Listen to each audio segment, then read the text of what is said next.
नमस्कार। मैं चरक coaching centre तथा आयुर्बज एप्लीकेशन की ओर से वैद्य धवल दौलकिया आप सभी का स्वागत करता हूं। आज हमारे टॉपर्स टॉक सेशन में हमारे साथ जुड़े हैं डॉक्टर हरियाली पनारा। नमस्ते, मैं आपका स्वागत करता हूं। आप अपना शॉर्ट इंट्रोडक्शन दीजिए। नमस्ते to all. My name is doctor Hariyali Panara और AIPGET 2023 में मेरा ऑल इंडिया रैंक रहा है 154 एंड कैटेगरी रैंक है 31। आपने अपना यूजी कहाँ से कंप्लीट किया? मैंने मेरा यूजी विद्यानगर, न्यू वल्लभ विद्यानगर है जो जीजे पटेल आयुर्वेदा कॉलेज, वहां से किया है। ओके, आप अपनी पूरी पीजी की जो प्रिपरेशन जर्नी है उसको शेयर कीजिए। बेसिकली मेरे ड्रॉप था ये, दूसरी बार मैंने एग्जाम दी थी। लास्ट ईयर मैंने एग्जाम दी थी और तभी मुझे गवर्नमेंट में नहीं मिल रहा था, सो मैंने ड्रॉप लेना पसंद किया था। ओके। पिछले साल आपका एडमिशन नहीं हुआ, तब आप वेटिंग में थे, और हाँ। इस साल आपका अच्छे रैंक से एडमिशन होने जा रहा है। तो इन दोनों के बीच में बेसिकली क्या फर्क हुआ? इन दोनों के बीच में आपकी जो तैयारी थी या फिर आपका जो माइंडसेट था, आपकी जो सोच थी, उसमें क्या बदलाव आया? सर, एक तो पेपर सॉल्यूशन मेरे कम थे पिछले साल हम्म। और थोड़ा कॉन्फिडेंस भी कम था। एक बार मैंने एग्जाम दी तो ज्यादा कॉन्फिडेंस आया कि कैसे पेपर को अटेंड करना है और पेपर को कैसे फ्रेंकली लेना है। हम्म। इसका मतलब जब आपने पिछली बार एग्जाम के लिए अटेम्प्ट किया था तब आपने प्रैक्टिस कम की होगी। हाँ, प्रैक्टिस ठीक कम है। की और थोड़ा मतलब माइंडसेट ऐसा था कि पेपर के हम्म। वक्त में थोड़ा ये हो गई थी। कई बार ऐसा बच्चों को होता है कि जैसे वो एग्जाम हॉल में जाते लेस हैं, तब कॉन्फिडेंस। तब पूरा ब्लैकआउट हो जाता है, सभी जो पढ़ा हुआ है वो भी कई बार वो भूल जाते हैं। ये पूरी प्रिपरेशन के दौरान आपने टाइम मैनेजमेंट कैसे किया? लास्ट 2 to 3 months तो मैंने 40 to 50 आवर्स तो पढ़ाई है। ओके, मतलब पर डे 14 से 15 घंटे आपने पढ़ाई की है। हाँ। बढ़िया। आपका पूरा संहिता, सब्जेक्ट, आयुष, जीके, संस्कृत वगैरह का किस तरह से था? पूरा शेड्यूल कैसा था? आपने सभी पढ़ा था या पर्टिकुलर कोई एक बुक के ऊपर फोकस किया था? आपने कौन कौन सी बुक पढ़ी थी? नहीं, मैंने संहिता और सब्जेक्ट दोनों में डिवाइड किया था पूरा सिलेबस। हम्म। फिर हम्म। संहिता को बेस रख के ही मैंने पढ़ा है, हम्म। क्योंकि अभी AIPGET का पैटर्न सब्जेक्ट हम कुछ डिपेंड नहीं कर सकते कि कितना आएगा, हम्म। कौन सा पोर्शन आएगा। बट हम्म। संहिता में से तो आपका बेस बन सकता है, वो तो फिक्स ही रहता है कि आप अपने मार्क्स उस पे बना सकते हो। सो मैंने मोर फोकस संहिता पे किया था और वीकली में 4 to 5 आवर्स ही स्टार्टिंग में देती थी सब्जेक्ट्स को। और ओके। संहिता और सब्जेक्ट्स में हाफ हाफ, मतलब सब्जेक्ट्स मान लीजिए कि मैं सुबह से दोपहर तक संहिता पढ़ती थी, तो फिर खाना खाने के पहले 1 घंटा में फॉर एग्जांपल DG है तो उसके लैटिन नेम कर लेती थी और फिर खाना खाने के बाद फिर संहिता पढ़ती थी और फिर रात को थोड़ा सब्जेक्ट का पोर्शन पढ़ लेती थी। ओके। आपकी जो प्रिपरेशन की जर्नी थी उस दौरान आपने कौन कौन सी बुक यूज की थी? फॉर एग्जांपल कॉम्पिटिटिव एग्जाम की बुक, वो आपने कौन कौन सी यूज की थी? और सेकंड क्वेश्चन में इसी के साथ में ले लेता हूं कि आपने क्वेश्चन सॉल्व करने के लिए क्या क्या किया था? मैंने बुक तो कॉम्पिटिटिव एग्जाम की सिर्फ एक ही बुक यूज की थी जो गोविंद पारिक सर की है वो। ओके, और गोविंद बाकी पारिक से। पोर्शन तो मैंने संहिता से ही किया था हम्म। और क्वेश्चन सोल्व जो आयुर्बस ऐप है उसमें से ही हम्म। क्वेश्चन सॉल्विंग करे थे और पेपर भी उसमें से ही दिए थे। ओके, आपने तकरीबन सभी पेपर अटेंड किए थे? हाँ। जैसे उसमें 1.5 लाख के करीब क्वेश्चन है आप। हाँ, हाँ। आपने जितने थे उसमें मैक्सिमम पोर्शन अटेंड किया था। ओके। आप बेसिकली क्या मानते हैं कि केवल पढ़ाई जो है उसी का उतना महत्व है, या पढ़ाई के साथ साथ में क्वेश्चन सॉल्यूशन या फिर पेपर अटेम्प्ट करना वो भी ज्यादा अहमियत रखता है? हाँ, पढ़ाई सिर्फ पढ़ाई से नहीं हो सकता ये एग्जाम, बिकॉज आपको प्रैक्टिस नहीं होगी, प्रैक्टिस के बिना फिर क्लियर नहीं होगा ये। और जितने ज्यादा क्वेश्चन सॉल्विंग होगे उतना कॉन्फिडेंस ज्यादा आएगा। सो जितना हम पढ़ते हैं उतना रिवीजन भी मैटर करता है कि आप कितना कैसा रिवीजन करते हैं। ज्यादा से ज्यादा रिवीजन होगा तो आपका कॉन्फिडेंस भी ज्यादा होगा। तो फिर दस पे अगर कर्मता निसंशय कराना। हाँ। ठीक है। आपने ये जो पूरा सिलेबस वगैरह आपने बताई कि आपने इस तरह से पढ़ा, तो आपने पूरा का पूरा जो सिलेबस है वो तकरीबन कितनी बार कंप्लीट किया था? रीडिंग और रिवीजन जो आपने किया वो आप कौन सी मेथड से एग्जैक्टली करते थे कि हाँ मुझे इतने समय के अंदर इतना करना है, या ऐसा कुछ आप सोच के करते थे या फिर केवल पढ़े जाते थे? किस तरह से नहीं आप करते थे?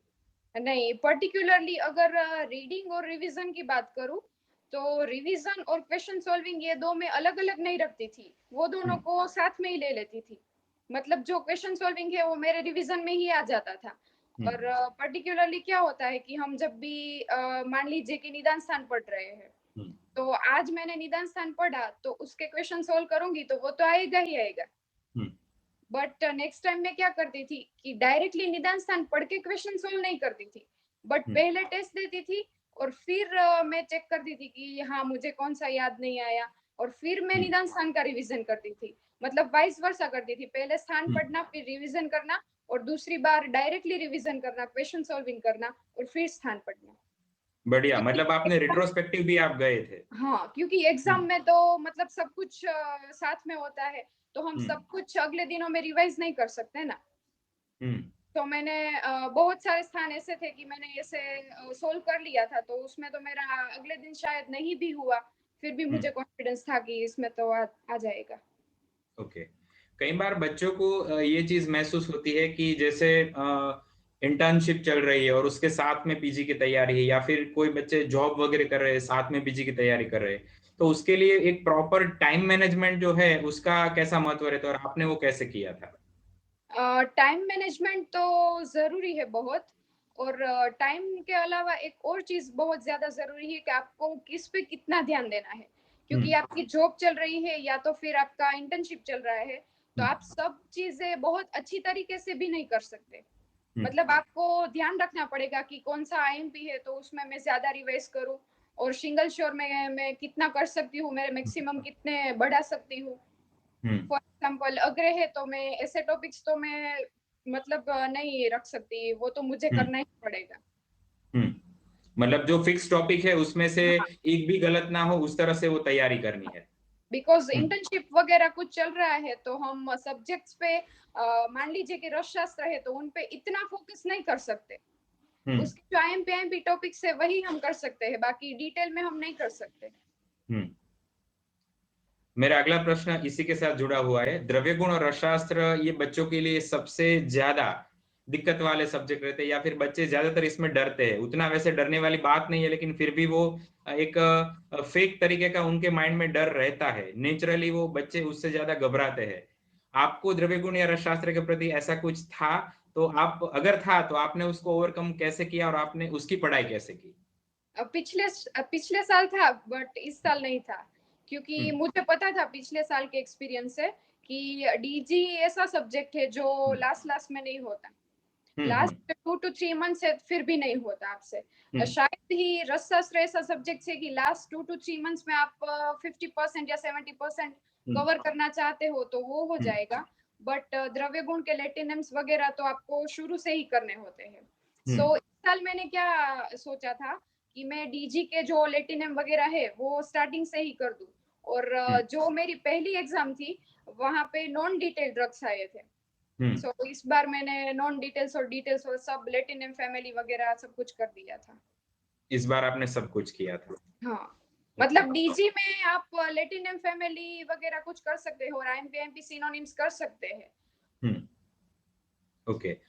तैयारी के दौरान कई बार ऐसा भी होता है कि बच्चे कई बार डीमोटिवेट हो जाते हैं छोटी छोटी चीजों से, या फिर जैसे पेपर में मार्क्स कम आए, रूटीन जो पेपर होते हैं, मॉक पेपर होते हैं, उसमें अगर मार्क कम आए तो वो डीमोटिवेट हो जाते हैं। तो ऐसे में आप बच्चों को क्या मैसेज देना चाहते हैं कि हाँ, अगर आप ये चीजें ध्यान में रखेंगे तो आप डीमोटिवेट नहीं होंगे, या आपको अपनी तैयारी को इस तरह से ले जाना है? डीमोटिवेशन तो मतलब सबको आता है, जो रैंकर होंगे सबको आता है। और हम्म, मार्क्स जब भी कम आते हैं वो भी लास्ट लास्ट के दिनों में, तो तब ज्यादा होता है कि क्यों मार्क्स नहीं आ रहे। बट हम्म, जितने भी मार्क्स कम आते हैं उसका फायदा ज्यादा होता है। हम्म, मतलब मान लीजिए कि 120 में से आपके 50 to 60 ही सच हो रहे हैं, तो उसका फायदा होगा कि बाकी के 60 आपको आ जाएंगे। हम्म। जैसे गलत हुए तो वो भी आप जैसे हाँ सॉल्व करेंगे तो रिट्रोस्पेक्टिवली वो आपको आ जाएंगे, अगर आप उसमें करते हैं तो वो आपके लिए बेटर रहेगा। ओके। आपको अपनी तैयारी के दौरान कौन कौन से हर्डल्स आए? हर्डल्स तो सर मतलब सबको आते ही है, बट अभी पर्टिकुलरली क्या है, एज फैक्टर बहुत हमारी ये पीजीईटी की एग्जाम में आता है। बिकॉज एज फैक्टर मेरे जैसे बहुत सारे हो गए जिसका पहले ईयर में नहीं निकला है, पीजी एग्जाम क्लियर नहीं हुई है, तो फिर गर्ल्स को मोस्टली वो मैरिज के लिए और वो सब ओके। होता है, और बॉयज को फाइनेंशियली क्राइसिस होते हैं, और बॉयज का पर्टिकुलरली ऐसा थिंकिंग होता है कि नहीं नहीं हम तो मतलब क्लिनिक में अच्छा ही कमाएंगे तो फिर क्यों पीजी करना। बट अभी क्या है कि पीजी का एकेडमिक प्लस बहुत सारे फायदे हैं, इसलिए पीजी तो करना ही चाहिए। यस, मतलब आप ऐसा मानते हैं कि वो करना ही है, हाँ करना ही चाहिए, चाहे हाँ एक बार और हो चाहे दो बार हो, लेकिन वो ट्राई करनी है और गवर्नमेंट में लेना ही है। हाँ ओके। आप पर्टिकुलर अपनी जो तैयारी के दौरान आपने आयुष जी के या फिर संस्कृत या फिर रिसर्च, उन सभी के लिए कौन सी पढ़ाई या कौन सा मटेरियल वगैरह यूज किया था? मतलब ये 3 जो सब्जेक्ट्स है उसमें से सबसे पहले मैंने संस्कृत रखा था, क्योंकि मुझे पता था कि इन तीनों में से शायद मेरे सिंगल श्योर संस्कृत के ज्यादा रहेंगे। संस्कृत हम्म। मुझे इजी लगता था, सो पहले ही मैंने संस्कृत तो कर लिया था, संधि समास वगैरह हम्म। सब कुछ। हम्म। और फिर मैंने रिसर्च किया था, और हम्म। आयुष जी के है वो अगले 2 to 3 मंथ्स में ही जो आपके मटेरियल्स है ऐप में हम्म। वो मैंने किए थे। ओके। एक और भी चीज है बच्चों को जो ज्यादातर परेशान करती है कि पूरी तैयारी के दौरान फोकस कैसे रहना है, क्योंकि कई बार क्या होता है उनका फोकस पूरा चेंज होता है। जैसे कई बार कोई छोटी जॉब आई या फिर अपने किसी फ्रेंड को देखा कि हाँ ये जॉब कर रहा है, ये कमा रहा है, मैं नहीं कमा रहा हूँ, तो वो माइंड पे ज्यादा ले लेते हैं। तो ये इन सभी चीजों को ओवरकम करके फोकस कैसे रहना है, क्योंकि वो कई बार आपके साथ भी ऐसा हुआ होगा।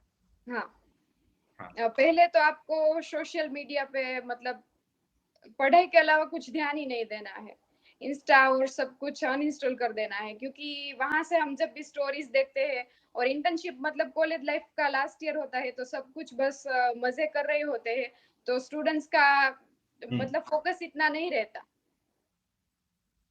तब ज्यादा वो हो जाते हैं। तो हाँ उसके लिए आपने क्या किया था, जैसे आप मेरा खुद क्या करते थे? पहले तो मेरा सोशल मीडिया बंद था, दो हाँ। साल के लिए मेरा क्लियर नहीं हुआ तब तक। हाँ। और बाकी मैं अगर मैं बोर भी होती हूँ तो मैं शाम को 6 से 7 बजे मैं मतलब बाहर ऐसे बात करती थी, बाकी मोबाइल वगैरह कुछ यूज नहीं करती थी। बढ़िया। और आपने तकरीबन कितने क्वेश्चन सॉल्व किए होंगे या फिर कितने पेपर सॉल्व टेन किए होंगे थाउजेंड अप्रोक्स? क्वेश्चन तो मेरे 8 to 10,000 थे।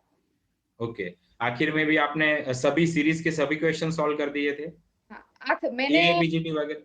हाँ लास्ट 15 डेज में मेरा ऐसा था कि अब मुझे क्वेश्चन सॉल्विंग पे मतलब मीडियम ध्यान देना है, बहुत इतना नहीं हम्म। करना है, क्योंकि मेरा हम्म। माइंडसेट ऐसा था कि अगर भी कुछ भी अगर थोड़े बहुत कम मार्क्स आए तो फिर लास्ट 15 डेज में मैं इतना स्ट्रेस नहीं लेना चाहती। तो हम्म। लास्ट 15 डेज बाकी रहे तब तक मैंने सब कुछ सोल्व जितना करना था उतना कर दिया था।